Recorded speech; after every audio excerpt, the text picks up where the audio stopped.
Hello everyone, welcome back to YouTube channel. दोस्तों, आज हम इस वीडियो में जानेंगे कि निर्जला एकादशी व्रत की पूजा कैसे करनी चाहिए और दोस्तों निर्जला एकादशी के दिन व्रत कैसे करनी चाहिए। तो दोस्तों, निर्जला एकादशी की पूजा करने के लिए आप जहाँ पर भी पूजा करें वहाँ पर गंगा जल छिड़ा करके पूजा करनी चाहिए। दोस्तों, मैं यहाँ पर अपने घर के मंदिर में आपको पूजा करके दिखा रही हूँ। तो दोस्तों, जैसे कि निर्जला एकादशी के दिन चावल का प्रयोग नहीं करते हैं, तो तिल से अष्टदल कमल मैं यहाँ पर प्लेट में बना रही हूँ। और दोस्तों, जैसा कि निर्जला एकादशी के दिन मटके की पूजा करी जाती है, तो मटका आपको लेना है, बड़ा भी ले सकते हैं, छोटा भी ले सकते हैं, और मटके में जल भर लेना है। उसके बाद दोस्तों, आपको चाहिए अशोक के पत्ते या फिर आम के पत्ते। मैंने यहाँ पर अशोक के 5 पत्ते लिए हैं। उनको अच्छे से धो करके और इसके ऊपर मैं यहाँ पर कुमकुम का टीका लगा दूंगी।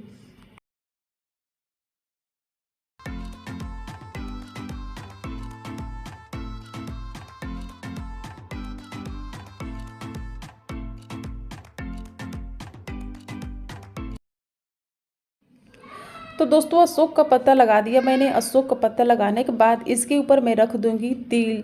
दोस्तों, पूजा में तिल का ही प्रयोग किया जाता है जब एकादशी आए तब। और वैसे तो आप नॉर्मल दिनों में चावल का प्रयोग कर सकते हैं। तो जैसे कि निर्जला एकादशी है तो चावल का प्रयोग ना करके हम तिल का प्रयोग करेंगे। तो तिल मैंने इसमें डाल दिया। अब इसके ऊपर हम शालिग्राम जी को रखेंगे, क्योंकि निर्जला एकादशी के दिन भगवान विष्णु जी की पूजा करी जाती है, शालिग्राम जी की पूजा करी जाती है। तो शालिग्राम जी विष्णु जी के ही अवतार माने जाते हैं, तो शालिग्राम जी की पूजा करनी चाहिए। उसके बाद दोस्तों, पूजा में जैसे कि सर्वप्रथम दीपक जलाने चाहिए जो पूजा के साक्षी होते हैं। तो दोस्तों, जब आप नीचे अगर भूमि पर पूजा कर रहे हो तो नीचे सबसे पहले तिल का आसन दे करके ही और दिया जलानी चाहिए।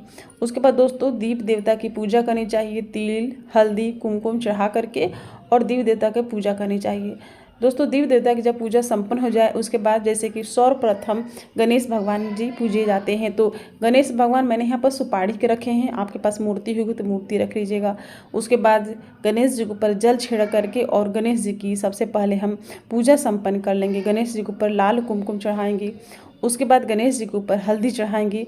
अगर आपको दुर्वा मिल जाते हैं दुर्वा चढ़ाइएगा। उसके बाद तिल चढ़ाएंगे। किसी भी एकादशी में चावल का प्रयोग नहीं किया जाता है। उसके बाद हम गणेश जी को पुष्प और धूप दिखा करके इनकी पूजा हो हम संपन्न कर लेंगे। उसके बाद दोस्तों, जैसे कि निर्जला एकादशी है तो भगवान विष्णु जी की पूजा करी जाती है, मटके की पूजा करी जाती है।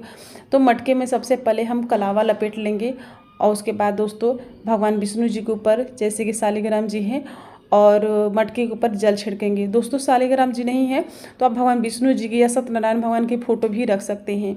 उसके बाद जल छिड़क करके और सबसे पहले मटके के ऊपर स्वास्तिक बना लेंगे।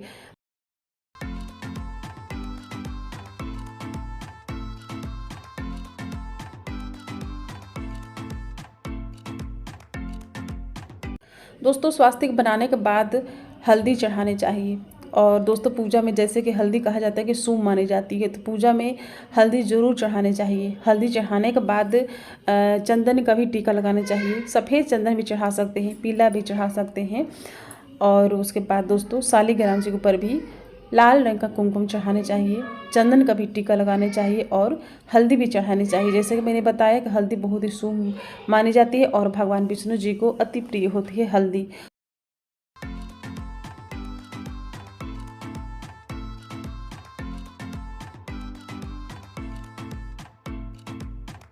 उसके बाद दोस्तों, वस्त्र रूपी कलावा देने चाहिए। दोस्तों, आप वस्त्र भी चढ़ा सकते हैं या वस्त्र रूपी कलावा भी चढ़ा सकते हैं। उसके बाद जैसे कि मैंने बताया कि चावल नहीं चढ़ा करके तिल चढ़ाया जाता है एकादशी के दिन, तो तिल चढ़ा देंगे। उसके बाद हम पुष्प चढ़ाएंगे। पुष्प लाल, पीला आपको जो मिल जाता है आप चढ़ा सकते हैं। उसके बाद दोस्तों, विष्णु जी को ना इस दिन जैसे कि एकादशी होती है तो अनाज का भोग नहीं लगाया जाता है। तो अनाज न लगा करके आप फल का भी भोग लगा सकते हैं, ड्राई फ्रूट्स का भोग लगा सकते हैं। और दोस्तों, जैसे कि ये चीनी में चढ़ा रही हूँ तो चीनी इसलिए क्योंकि निर्जला एकादशी के दिन शरबत का दान किया जाता है। तो मटके में ना आप शरबत बना कर रख सकते हैं या सादा जल ले करके आप अलग से चीनी का दान कर सकते हैं।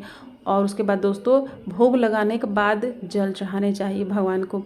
उसके बाद दोस्तों, लास्ट में दक्षिणा देनी चाहिए। दक्षिणा आप अपने सामर्थ्य के अनुसार दे सकते हैं, जितनी आपकी सामर्थ्य हो आप दे सकते हैं। और इस दिन आप अपने सामर्थ्य के अनुसार सुहाग का सामान भी चढ़ा सकते हैं।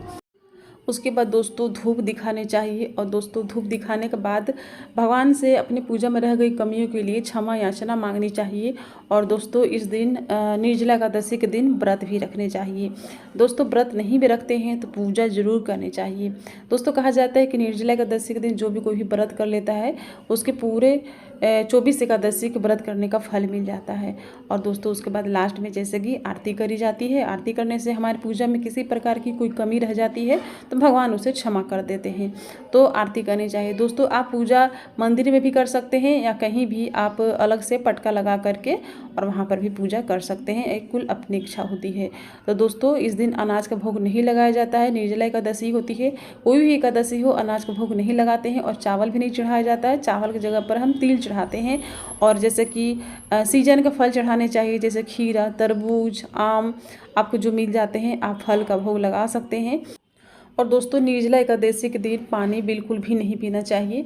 लेकिन अगर आप नहीं पानी बिना रह सकते हैं, आपका सामर्थ्य नहीं है निर्जला एकादशी व्रत रखने का, तो आप पानी पीकर भी व्रत रख सकते हैं।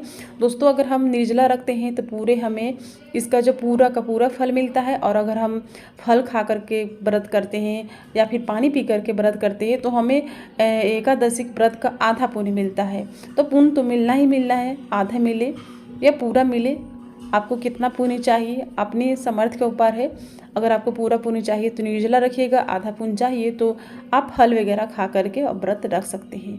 तो दोस्तों अगर आपको वीडियो पसंद आई होगी प्लीज़ वीडियो को लाइक कीजिएगा। चैनल पर नए हैं तो चैनल को सब्सक्राइब कर लीजिएगा। तो फिर मिलेंगे नई वीडियो के साथ, तब तक के लिए हरे कृष्णा, राधे राधे।